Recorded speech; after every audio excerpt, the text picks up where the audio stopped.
Jadi ada beberapa cerita tentang fase puasa nih, fase detoksifikasi. Nanti kalau mau coba silakan. Kemarin saya sempat nyoba sampai 20 jam.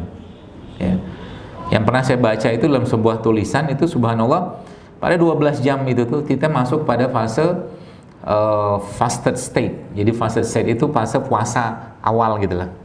Nah, 16 jam itu kita mulai masuk ke fat burning zone. Ya. Fat burning zone itu saat itu hormon atau HGH, human growth hormone, kita mulai naik tuh. Ya. Jadi saat itu kalau teman-teman mau olahraga paling bagus tuh. Jadi nanti kalau Anda yang mau olahraga waktu bulan Ramadan atau bulan lagi puasa, itu olahragalah menjelang-jelang berbuka. Itu saat yang paling baik untuk memunculkan growth hormonnya. Ya. Exercise yang dilakukan saat puasa itu sangat baik. Itu bisa memboost up kondisi growth hormone berkali lipat. Ya, karena kita mau buka kan jadi aman kita, nggak usah banyak-banyak, ya, nggak usah lama-lama juga. Jadi kalau misalkan kita sahur, misalkan jam 4 gitu, sahurnya jam 4, katakanlah buka itu biasa jam 6, itu kan sudah 14 jam tuh, 4 ke 4 sudah 12, tambah 2 udah 14 jam, menjelang-jelang itu sudah kita mulai olahraga tuh, entah push up, entah apa, yang terutama olahraga beban, bukan beban perasaan, beban beneran, ya, beban badan. Jadi kalau kita sebut dengan weight training gitu kan, weight training ya teman-teman, seperti itu ya. Weight training itu contohnya apa sih? Push up, weight, menggunakan berat badan kita, atau mungkin plank, atau mungkin squat gitu loh. Itu olahraga sederhana yang teman-teman bisa download itu di Apple Store atau Play Store gitu, banyak itu 7-minute workout. Itu akan membentuk massa otot. Jadi olahraga saat puasa itu luar biasa. Kemudian masuk ke 18 jam. 18 jam itu bos sekalian, teman-teman, kita sudah mulai masuk ke fase berikutnya. Jadi burn fatnya kita itu, burn fat atau bakaran lemak kita itu pada 18 jam itu sudah mulai eksponensial, dia semakin bertambah. Makanya kalau sudah pernah nyobain kayak begini, Anda atau kita nggak perlu banyak-banyak makan. Saya kemarin sempat nyoba sampai 20 jam. 20 jam nggak makan dengan kondisi aktivitas, tapi minum aja. Ya, ada kalori sedikit masuk, ya, tapi kita nggak terlalu banyak. Nah, pada 20 jam itu tubuh kita itu sudah berubah menjadi kayak fat burning machine gitu kan, mesin pembakar lemak.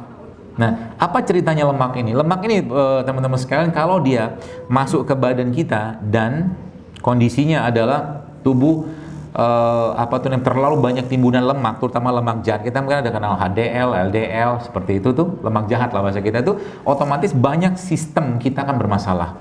Nah, analoginya begini. Kita punya mobil, misalkan mobil itu tangki utamanya atau total tangkinya 50 liter misalkan. Nah, 10 liternya itu tangki cadangan.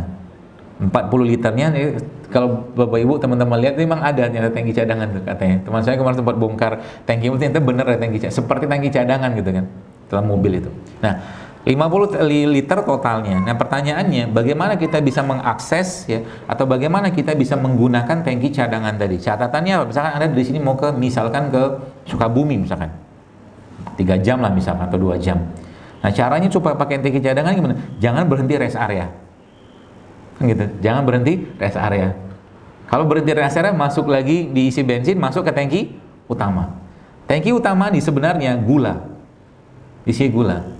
Ya, gula dalam tubuh kita pernah saya jelaskan juga, kalau nggak kepake ujung-ujungnya jadi apa? Lemak. Gula, glikogen, lemak, gula, glikogen, gitu aja urutannya itu. Nah, pertanyaannya kalau gula yang masuk ini gula nggak sehat, contoh misalkan gini. Kalau kita minum ya, misalkan satu hari ada orang minum katakan 5 kali lah sehari itu dia makan gula pasir misalkan. Setiap jam waktu pertama, kedua, ketiga, 4, 5 gitu kan, setiap waktu itu dia makan katakanlah 5 atau 2 sendok makan gula pasir. Dengan orang pada waktu yang sama atau dengan kondisi yang sama, 5 waktu tadi dia makan air tebu atau minum air tebu, 2 sendok gula pasir dan 2 sendok air tebu. Kenapa saya ngambil ilustrasi gula tebu atau air tebu? Karena gula pasir kan asal gula tebu, dari tebu kan. Tapi beda nasib nih kalau orang makan. Orang yang makan ini, teman-teman sekalian, yang makan gula pasir 2 sendok makan ini tiap sampai 5, itu jelas akan bermasalah di badannya karena tubuh susah ngolahnya. Kenapa? Karena isinya gula tok. Sedangkan air tebu itu kan bukan hanya gula isinya. Kalau dia masih senyawa kompleks, kalau dia masih utuh di awal, dia akan aman badan kita.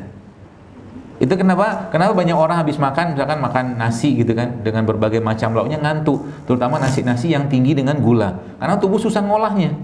Setiap pengolahan makanan-makanan atau mungkin sesuatu yang masuk ke badan kita, kalau dia katakanlah tubuh katakanlah capek ngolahnya, itu berat, kemungkinan besar itu gula, kemungkinan